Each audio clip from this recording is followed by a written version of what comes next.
নমস্কাৰ সকলোকে স্বাগতম জনাইছোঁ। আজি 1 এপ্ৰিল 2025 তাৰিখ।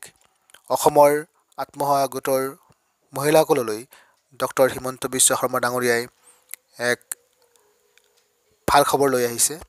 আজিৰ দিনটোতে মুখ্যমন্ত্ৰী মহিলা উদ্যমিতা অভিযানৰ অধীনত যিসকল যোগ্য বিবেচিত হোৱা আত্মসহায়ক গোটৰ সদস্য আছে তেওঁলোকলৈ ইতিমধ্যে চেক প্ৰদান অনুষ্ঠান আৰম্ভ কৰিছে।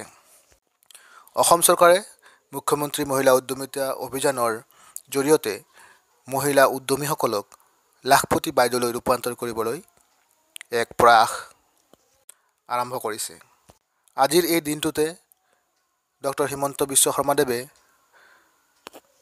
বিভিন্ন বিভাগীয় মন্ত্ৰী শ্ৰী ৰঞ্জিত কুমাৰ দাস, অশোক সিংহাল, ৰঞ্জিত দত্ত আৰু দিগন্ত ঘটোৱাল সকলো মন্ত্ৰীৰ উপস্থিতিত আজিৰ এই অনুষ্ঠান আৰম্ভ কৰে।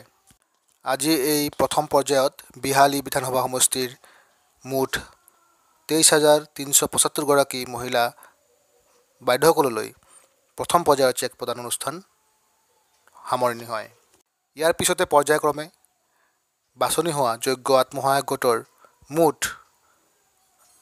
27,04,161 গৰাকী বাইদেউলৈ 10,000 টকাৰ অনুদান আগবঢ়োৱা হ'ব। অসমৰ অন্যান্য যিবিলাক বিধানসভা সমষ্টিসমূহ আছে সেই প্ৰতিটো সমষ্টিতে পৰ্যায়ক্ৰমে এই চেক প্ৰদান অনুষ্ঠানবিলাক অনুষ্ঠিত কৰা হ'ব বুলি অসম চৰকাৰে জানিবলৈ দিয়ে। আজিৰ এই শুভ মুহূৰ্তত মই অসমৰ সকলো আত্মসহায়ক গোটৰ যোগ্য মহিলালৈ বহুত শুভেচ্ছা জনাইছোঁ। আপোনালোকে 10,000 টকা পোৱাৰ পিছত আপোনালোকে কেনেকৈ নিজৰ বিজনেছ বা নিজৰ উদ্যোগসমূহ সৰু উদ্যোগসমূহ আগবঢ়াই লৈ যাব, লগতে পশুপালন, কৃষি আদিত এই 10,000 টকাটো কেনেকৈ সৎ ব্যৱহাৰ কৰিব, তাৰে কিছুমান প্লেনিং অৰ্থাৎ পৰিকল্পনাসমূহ মই আগন্তুক ভিডিঅ'বিলাকত জনাবলৈ চেষ্টা কৰিম।